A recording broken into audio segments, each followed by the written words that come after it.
I'm a first-generation immigrant, so I immigrated here with my mom from the Ukraine when I was 9. We literally had $8 in our pocket. There is no plan B. Plan B is to make plan A work. There's no turning back. And I started to develop FOMO. My hardest part of my day is managing logistics of youth sports. Not my big role, not all the stuff that we're doing. No. So there's a problem with that. Like, why? Why does that feel hard, and why hasn't my job ever felt that way? Titles that I once wanted no longer matter as much as they once did. But boy, is that an ego hit when you no longer have it. It is. Now you're doing all the things. You're wearing all the hats. You have no resources at your fingertips, right? And you just not only have to figure it out, but also create all the means through which the figuring out has to be done. Welcome to the She Believed She Could podcast. I'm your host, Allison Walsh.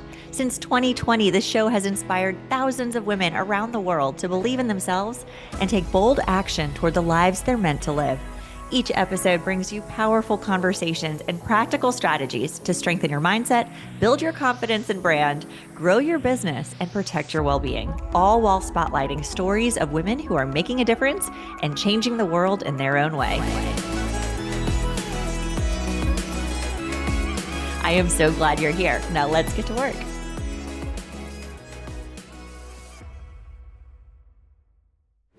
Zoya Lehrer's founder journey is anything but ordinary. After 20 years in digital innovation and fintech and juggling 3 kids, year-round sports, and nonstop logistics, she hit a breaking point. There was no tool that could keep up with her busy schedule. So she built Orgo, a family logistics calendar that's part scheduler, part navigator, and part sanity saver. Today, we're getting into what pushed Zoya to build Orgo, the realities of solving a problem you're living inside of, and how simplifying logistics can give families back their time, energy, and sanity. Please welcome to the show, Zoya Lehrer. Well, I am so excited that you are here today. Would you mind sharing a little bit more about yourself with our audience? I would love to. Thank you so much for having me. It's a pleasure. My name is Zoya Lehrer, co-founder and CEO of a company called Orgo. It stands for Organization on the Go, and it's a logistics app built specifically for us sports parents, but really anybody who's on the go and outside of their house managing complex logistics. I spent 20 years in financial services and banking. My degree is in computer science and tech. And I left that career about 2.5 years ago from corporate to go and pursue becoming an entrepreneur and a founder to build a solution for a problem that I personally experienced within my own home. So I love this because I feel like all I do is juggle my kids' schedules. Like I thought mine was bad enough, and now they're older and in a million things. And I'm like, oh my gosh. Yeah. And you're told not to specialize. So you're signing up for multiple sports. You're doing all the things. But that brings just an extra layer of chaos and always like concern around, I'm going to forget one someplace. Yep. And done it. Yep. Definitely. Wrong field, right time. Yep. Exactly. Done it. So I'd love to hear more though, because there is that point in your story where you had to trust yourself and take a leap of faith to go build something that didn't exist in the marketplace, like what you've done so far. So what was that tipping point for you where you said, I'm going to leave behind what it was that I've done very well for decades to go do something new? So talk us through that part of your story. A lot of new and a lot of trust. Apropos, right? She believed she could, and so she thought she might, and she eventually maybe did. Depending, still working through that. So a number of experiences, I would say. Firstly, I'm a first-generation immigrant, so I immigrated here with my mom from the Ukraine when I was 9.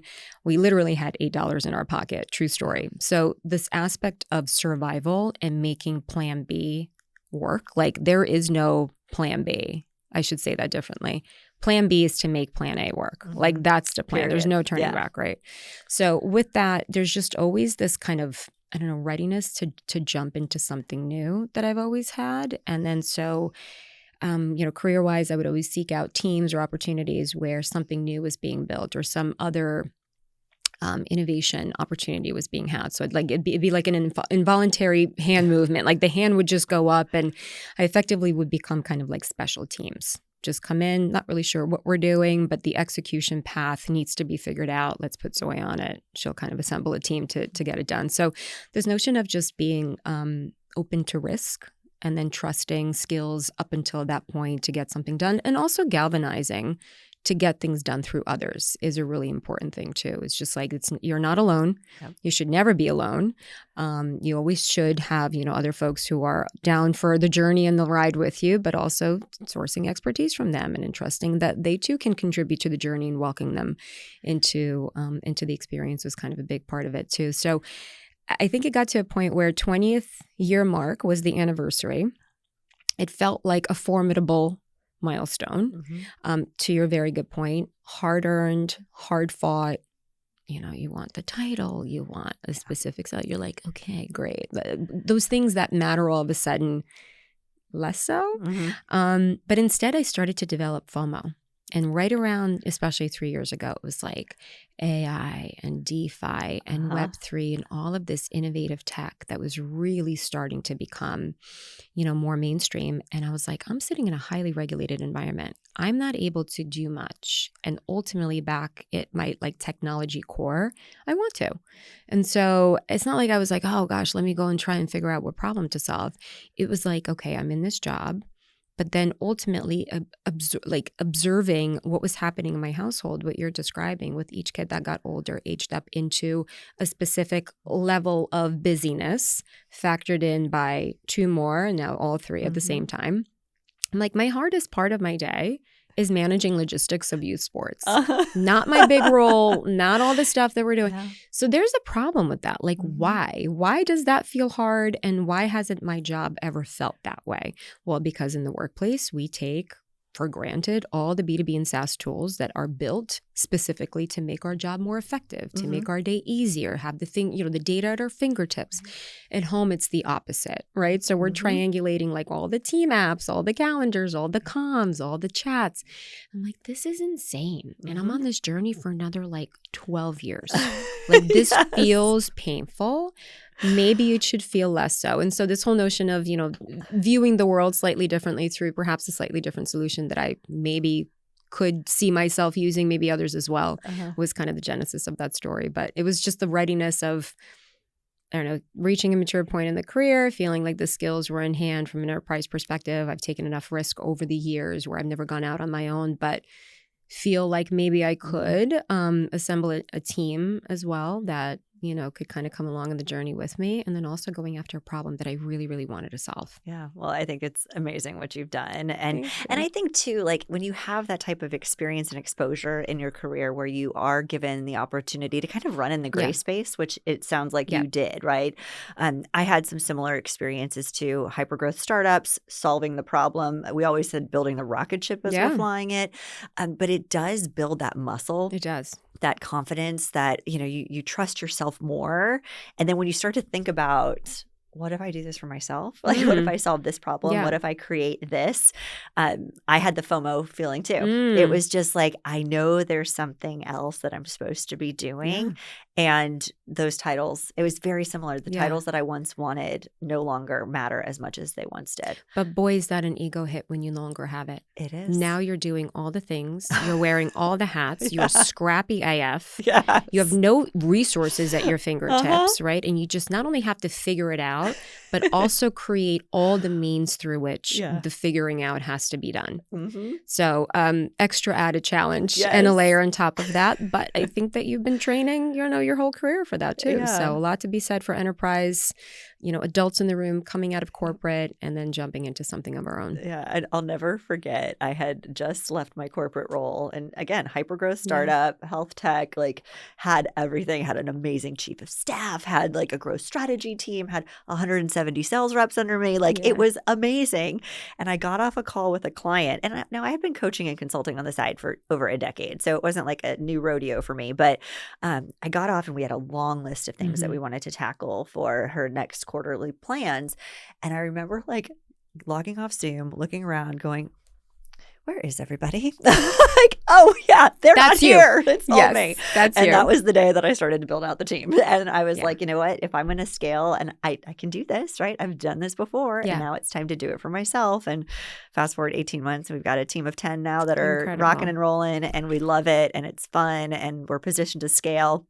And that's what it's about. It's creating what it is that you want, solving a problem, doing the things, and trusting yourself enough to go for it. But curious, so for those that are listening, walk us through what it is that you have built. Sure. Like, give us the nitty gritty, because you do solve a problem. I'm a crazy dance mom and now have a son that is come doing to the orange karate side. and golf. So yes, like, I mean, the amount of stuff, like I have to check band and I have to download the calendars and I have to, every month they come out and I'm like, oh my God. Yeah. All I keep worrying about is what I'm going to miss. So talk us through this and how you've just behind the scenes a little bit of what you've built, and we'll jump from there. Oh my gosh, my pleasure. So firstly, your calendars are lying to you. That was the first realization. I'm like, this isn't true.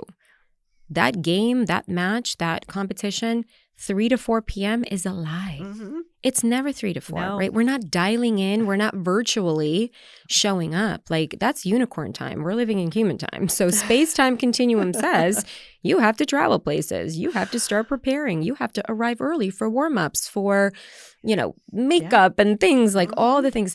And so what we're in the business of as sports parents, or really what I would call in this active parenting phase, that we're on this ride for the longest, right? Like, we're out of diapers pretty soon. And everybody jokes around. It's like, wait until, this phase hits, and we're in it for a while. And for many of us who have got 3 kids and so forth, like, that's a long phase to be in. So we're not managing schedules, we're managing logistics.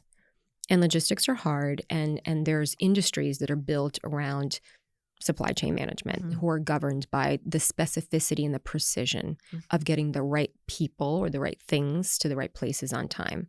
And I'm looking at it thinking, like, how am I any different? That UPS truck that's pulling up in my driveway, the FedEx, the Amazon or whatever, they're obviously operating at that level of precision. They're showing up at those places at that same time. They're not using Google Calendar for that, right? Like, there are systems, much like to the parallel I drew earlier, in B2B and SaaS, like, there's tools that are built specifically to fulfill that function or that aspect of the job. So I'm like, what do I need more than what I currently have? So Orgo, organization on the go, ultimately is a calendar. And we built a calendar, one that represents time as you actually spend it in the real world. So we're going to take that game 3 to 4 p.m. and we're going to expand what we call the accordion of time to demonstrate all of those hidden components that bog you down, that cause you to do parent math, right, manually in your head to back into that commitment. So it goes a little something like this, right? So 3 to 4 p.m. game, you got to be there early, at least an hour for warm-ups. It's going to be about 45 minutes away to a field you've never been to before. And the only way you know that is because you're going to be mapping it. You're going to copy and paste the address. You're going to look it up in advance. You're going to plan for that journey to come. And so now you carry the 45, you hold the hour. But then prior to that, you have to start preparing. Let's pack the bag. Let's figure out what we need. Maybe you need to get yourself together. You're backing out of a workout. Whatever is happening prior to it initiates the preparation phase, right? So now our events in Orgo demonstrate preparation time, travel time with traffic, real time, updated as traffic patterns change, early arrival, which you can program and or directly is received from the team management apps. So in TeamSnap, if, coach puts in, 45 minutes early for warm up, that'll carry through and automatically feed within Orgo. And then it's travel time back. And carpool drivers, who's driving to, who's driving back from. So in its core definition, that is the true representation of 3 to 4 p.m., which very easily starts to translate to 1 to 5 p.m. Yeah. And now you see your day clearly. And then you can stack your sons and your daughter's commitments around that, and you can really see where conflicts lie. You can be in 2 places at the same time, and certainly not at 3. Right. So now you've got your caregiver and your babysitter engaged. Maybe you've got your partner who's driving too, you're picking up from, you're working together with your carpool, you're able to negotiate, those different conflicts and so forth. So at the very premise, show me the day as clearly as possible so I can execute on those logistics confidently. It's a change management system. If we're going to use corporate, terms, change is constant. When change happens, it's no big deal because you've got to place a record for it. And then when decision-making engine, right, like you're making decisions based upon the data that's in front of you, then that's also super helpful. The other thing that we do is, firstly, we centralize the data. Again, corporate terms, right? Like we centralize the data and we aggregate. So we import calendars from Google, from Apple, from Outlook, from TeamSnap, from Band, from Game Changer, whomever. We bring those schedules into Orgo, and each event that gets brought in is then expanded into logistics, as I've just described. So you get your prep time, your travel, your early travel time back, carpool drivers, et cetera. And then when I see all of my, my kids' days and my work day overlaid on top of it, I'm fully informed. And then that's how we manage through the day. Yeah. And then it's less chaotic because nothing drives me crazier than feeling like I've somewhat managed my time. And then something comes out of left field and I'm like, how did we miss this? Yes. Like this was preventable. Of course, there's always going to be those days that are, stuff happens, but the visibility into it is everything. And especially when there's the requirement of multiple people being involved in your logistics management. The collaboration. Yes. Like then it's just everybody's on the same page. There's no surprises. Yep. We all know what we're doing, who we're picking up where. And we're designating those tasks. And when we assign carpool drivers, it's not an assumption. Oh, you saw it, you got it, you accept it. Right. And you get points. So we've got this little gamification going. Gamification is going on. We've got our leaderboard within our family. Imagine sports parents wanting a leaderboard. Not a competitive edge at all, right? But it's a lot of fun. It's like, I just got extra points for like accepting that driver role, or I scheduled a multi-stop event, which we do support. So like if you've got errands to run, you want to pick up dry cleaning, you want to do a quick food shop, you ultimately want to back into like those time-based commitments, but you've got things to do previously. I just want to know what time do I leave? And so doing that and injecting those as stops along the way and also optimizing the route, you can also do within Orgo. So if you've got multiple stops, just click on optimize route. And it'll tell you that, to get from A, B, C, and D, sometimes it's faster to go A, C, D, B. The right room changes everything. Your clarity, your confidence, your revenue trajectory. The She Believes She Could Summit is a curated, high-impact gathering for women building intentional, scalable platforms. This isn't a massive conference. It is a strategic room, a room where you finally articulate what you've been trying to say, where you refine your positioning, where you build beyond the algorithm into ownership and sustainable growth. One powerful, focused day in Orlando. Smart strategy, curated conversations, real momentum. And for those that are ready to move from clarity to execution, there's a VIP day, the Visibility Lab. It's an intimate guided studio experience where you turn your refined message into professional, high-level brand assets, filmed, produced, and ready to elevate your platform immediately. Day 1 is clarity. VIP day is execution. May 7th in Orlando. If you've been craving proximity, strategy, and expansion, this is your room. I love this. I'm curious, with every amazing idea comes some challenges too. So what are some of the things that maybe you didn't anticipate when you were like, I want to build this? I mean, I'm sure you had some things that you're like, this might be a little challenging and I'm going to have to invest more resources here. But were there any unexpected things that kind of came along? For sure. So firstly, we chose to primarily bootstrap. And so we did not raise outside funding. Instead, we talked about the team. And so I assembled a team that was willing to expend sweat equity, myself included, first and foremost, and still very much do. And so it was more of an effort like, let's put pen to paper and start to design an experience around which we have a pretty strong point of view that I was, primarily driving because of this like personification of being the use case, right? So I was very fortunate to be able to assemble such a team, and, half of it still stands today in like a really ride or die kind of, way. But we got to building right away. And so funding for us has been a scarcity by design. But as a result of that, we were super capital efficient. So the bets and the design kind of decisions that we've been making along the way, we've had to be super restrictive. We put blinders on. We're like a racehorse, right? Like we see no left, no right. There's only straight. And along that straight path, there's a strong thesis that we're still trying to prove out, that the way that we've tackled this problem and the way that we've, thought about the solution is helpful. Have we made pivots along the way and adjustments and get customer feedback? Of course. But we're also not getting distracted by, hey, what about this? And hey, could you also do that? Could you also build this out for operators? Could you also accept payments? No, we are on the logistical leg of this journey. We are here to build support system for the parents who now have all of the schedules received, and now it's time to figure out what to do with it, to show up to the right places on time, right? To bring the kids to the right fields, wearing the right thing, et cetera. So we've had to say no to a lot along the way. And then also, in today's world, it's no longer the case of like, if you build it, they will come. So didn't plan for that side as a technologist, becoming all of a sudden a marketer and then having to personify, and giving a voice to the brand, which kind of happened organically because I'm like, I really enjoy talking about this stuff and who better to do it than somebody who's living it and designing, their experience around it. But yeah, so the marketing side of things has definitely been an extra added level of a full-time commitment, previously perhaps undercalculated or underestimated at least. You have to. I mean, if you're not telling them, they don't know, and that's the reality of it. But I think that, what you said, and I just want to unpack it a little bit more. And we've had a lot of conversations recently on this show about the ability to focus, and especially from founders that have been abundantly successful time and time again. They've talked about just drowning out the noise, blinders on, mindset strong, like having the discipline to say not yet or no, not right now. Because otherwise you dilute your focus, you dilute your results. And then, you're taking 3 times as long to do something that you intended to do in a much shorter period of time. But it's hard. Like shiny objects are real. It's true. But I really applaud and commend you for leading the team that way and saying like, focus, like let's get this where it needs to be. Then we can explore other opportunities. But it is hard because there's just so much out there. We had this amazing founder that was on the show not too long ago, Amanda Tress, and she built Faster Way.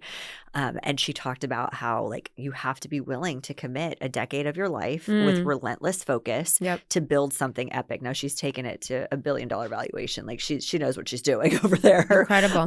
For sure. But I hung on every word because again, proof of what's possible when you just say, this is the lane I'm in right now. These other opportunities will exist in the future and I'm going to run at this instead. So it's hard though, man. There's a lot out there, but you're solving a problem. It's got to be incredibly fulfilling. So, and you're good at building teams. So how do you find good people to support the mission? What did you do to find the people that are really helping you to bring this to life? So, I had to step into an entirely different room. If I was building a fintech, we'd be having a very different conversation. I'd be able to tap into my pre-existing network and really draw parallels, direct parallels from, 20 years, XYZ, now I'm doing this. It was a sidestep. And it was fueled by need and passion and a real problem that I really wanted to help solve technically, but not necessarily being driven out of, the 20 years that I spent in banking specifically. So building out a brand new network entirely was done on LinkedIn for me as a very conscious part of the journey, pretty early part of that journey. So I committed to building in public, and I've been doing that for 2 years, sharing decisions, milestones, some downs, some ups, a couple of moments in between, a little personal here, a little professional there, and just keeping accountable, I guess, to talking about the thing that we're doing and why we're doing it and who we're doing it for. And through that, there's a network that's kind of been developed, obviously, not just through connections and being like, oh, look, I have, X many followers on LinkedIn. Like, that's not the point. The point is getting into new rooms, garnering relationships and connections in those, specifically within sports tech. Like, that's not a thing that you just walk into any room with, and especially one that, that's a closed, many rooms are closed off, closed off, but specifically within sports tech, I found that to be a challenge, but also I'm like used to being the only one in the room in many occasions or being one of the few. So that was not unfamiliar ground, but just being really conscious about attending events and forging relationships and showing up really intentionally and doing podcasts and doing panels and really carving out a space that says the parents' leg of the journey is to be represented within the sports tech ecosystem, specifically within youth sports. It's not just the operator. It's not just the coach. It's not just the athlete, especially now with NIL. There's so much discussion around that. But like, we're the backbone that makes this whole majigger go round. So like, let's support that leg of the journey too. Let's tech enable it. Let's make sure that it feels tethered and a productive part of the ecosystem. And ultimately, we're working toward the same goals. Like if the coach wants you there at a certain time or your instructor, the same goal applies here in the household too. Like, let's just do the thing that we both signed up to do and feel really good about doing it. So, and do it well with confidence. Do it well with confidence and take out all the positives, right, that we all signed up to be able to take away from it. And I think my biggest observation was that even though we signed up for all those wonderful things with my kids, it started to feel negative. It felt the friction because of all the logistics and all the confusion and all the stress that surrounded it. Not only was it causing, chaos and havoc within the home, But I saw that it started to like kind of downstream, trickle down onto the kids' experience too, like where they would feel going to practice, maybe I don't want to because of everything subconsciously that precedes it. Because the cost, they feel, the cost of going to X is usually accompanied by Y, and I just want to avoid that. Yeah. And we didn't experience that like quite at scale, but I saw it headed in that direction. I'm like, we can control the previous, right? Like we can control it in the way that maybe the outcome is going to be, a little bit less chaotic. And so that was the goal as well. It's like, let's not mar the experience because we want to feel successful here. We want the good things that we signed up for, but it just didn't feel good because of all those extra other, overhead things. Well, and I think too, for parents have never been as busy as they are right now. Sure. Ever.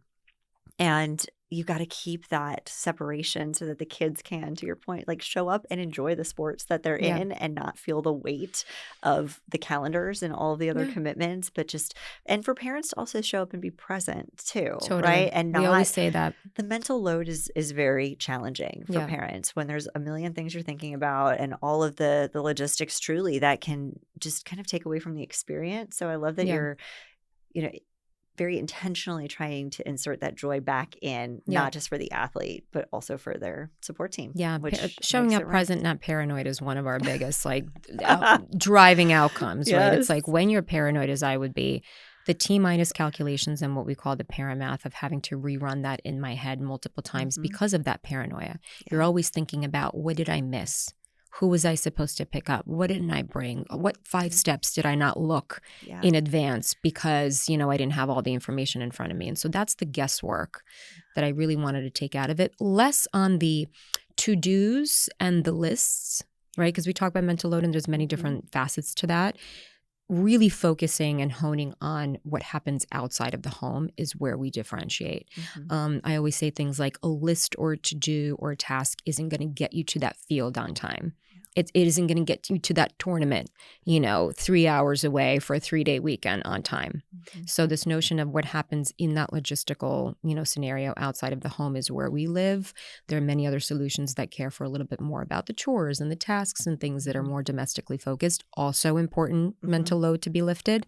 This is slightly, all things of what happens when you leave the house. And we leave the house a lot. Yeah. No, I mean, we are always gone. Always on the go. Like passing on, the ships in the night. And I mean, it is wild when we look at our calendars. I eat more dinner in the car than I care to admit. Like, and I'm a huge sit down at the dinner table together as a family. And I'm like, that's just not possible during the week. And you're serving multiple dinners. I mean, the jokes, right? Like the comedy of errors. My feed is filled with these, all of the sports, the sports parents comedy stuff. But it's like you're serving dinner at 4:30 and 9. It's not either, it's both. It's both. And my swimmers come home. They've just burned X many, thousands of calories in the pool. They're having another dinner again. It's like, here we go again. Yeah. Oh, it's all the things. But I'm just so grateful that you've done this. And thank you for, being bold enough to take the risk to build something that, is going to continue to serve parents all over the place. So I love that. We have a couple questions we love to ask every guest that come on our show. So you kind of referenced the title of the show early on, but for so many, She Believes She Could has a meaning behind it for each person individually. Is there a moment that was a very defining one, whether it's been on this part of your career path and journey or even prior, that you did believe you could and you did? I have to cite it a little bit earlier where I recall this moment specifically, and I probably remember it maybe differently than the way it happened, but close enough where I can tell it here. I was pregnant with my first daughter, and my career was everything. And I was up for a big promotion, and it was a large Fortune 50 company, and it was going to be an officer title, and I was 28 years old, which was like super young.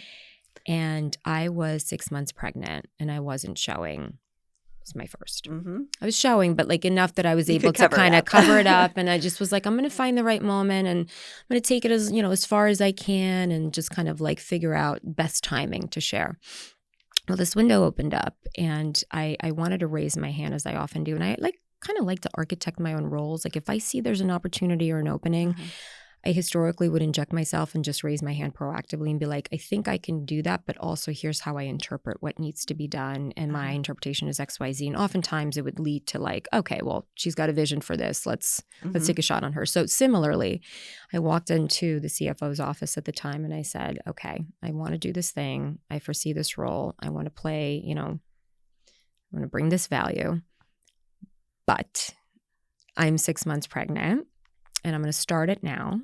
And there's going to be a time that there's going to be a bit of a respite in between. And then I'm going to set it up in such a way that during that time, we're operational, we're set up, but there is going to be this gap. I really want you to take a shot on me. And he did.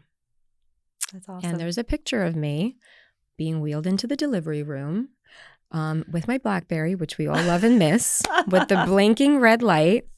And I was literally like seconds away from delivering, and I've got my BlackBerry on, and there's a picture of me going like this because I'm sending my last email because I was so, I don't know, I just was like in it, right? I loved it. And I loved it, and I couldn't wait to get back. I could not wait to get back, and it was like after my maternity, and I like expedited as much as I could, and I couldn't stay away, and like I wanted to get back. So I don't know, that moment, just taking a shot on like not only by being vulnerable about the thing that I may or may not be ready to share yet, but also tethering it to the potential success of, this role. And if it's a no, it's a no. And, let's kind of see where it goes. So I don't know. It was just such a... I love that story. So thank you for sharing that. And I think that resonates too. I mean, being bold enough to ask for what you want, right? Vulnerable enough to say like, listen, there's a thing that's happening that you need to know about because it's going to have an impact on you.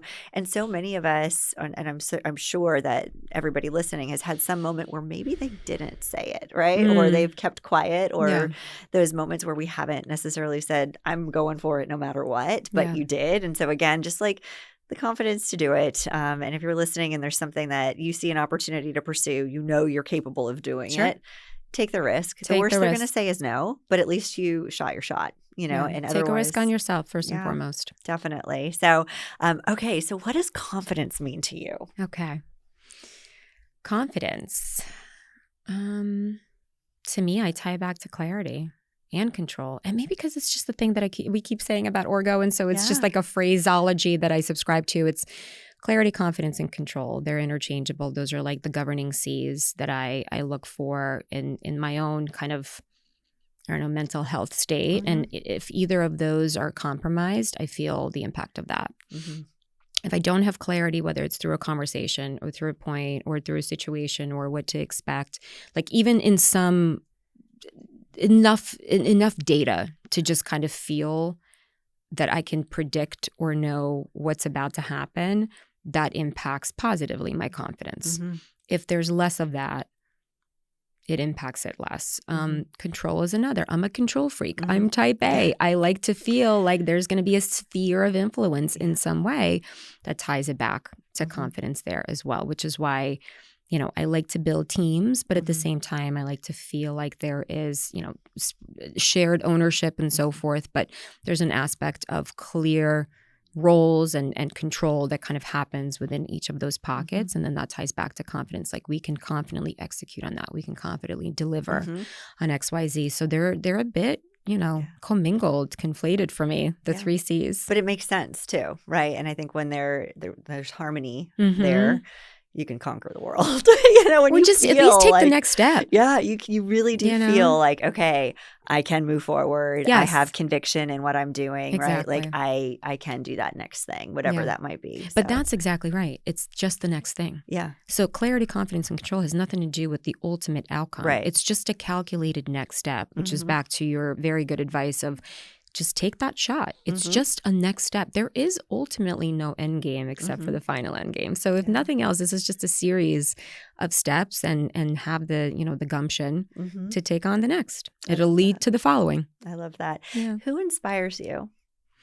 Who do you look up to? Who's, whether you like to follow them, them personally, maybe you read their advice or words of wisdom, but our audience loves to be inspired. So who inspires you? Gosh, I really wish I had like a specific name in mind and I would have prepared specifically.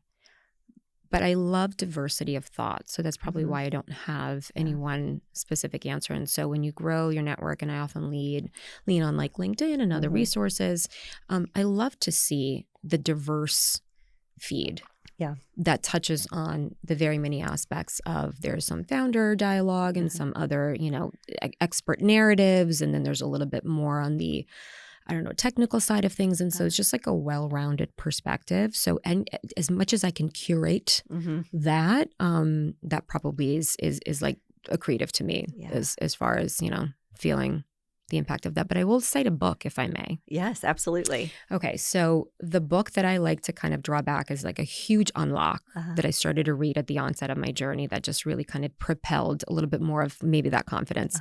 It's called The Courage to be Disliked. Oh.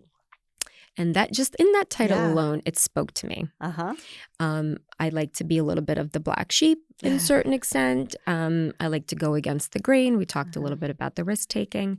And so this courage to be disliked really hooked me. And the way that it's structured, I'm not going to give much away, but it is a dialogue between a professor or a philosopher and a student.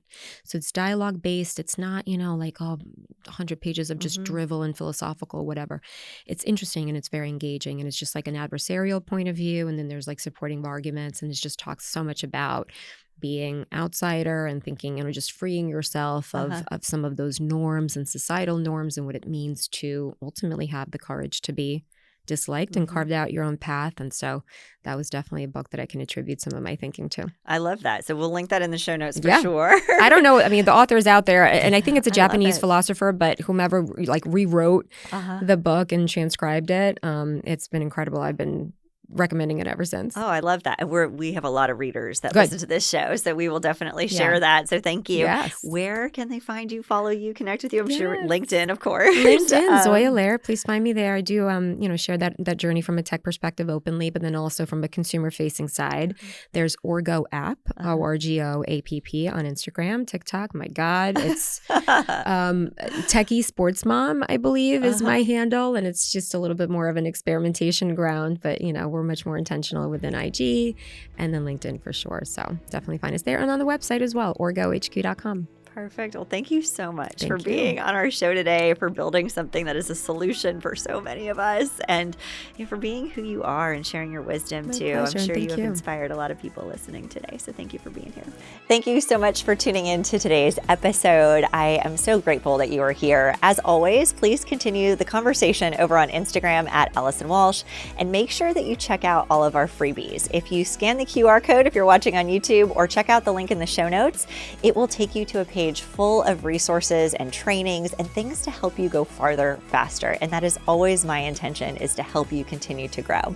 And as always, I believe in you 1000%. And my goal is that you do too. Take care, beautiful. I'll see you next time.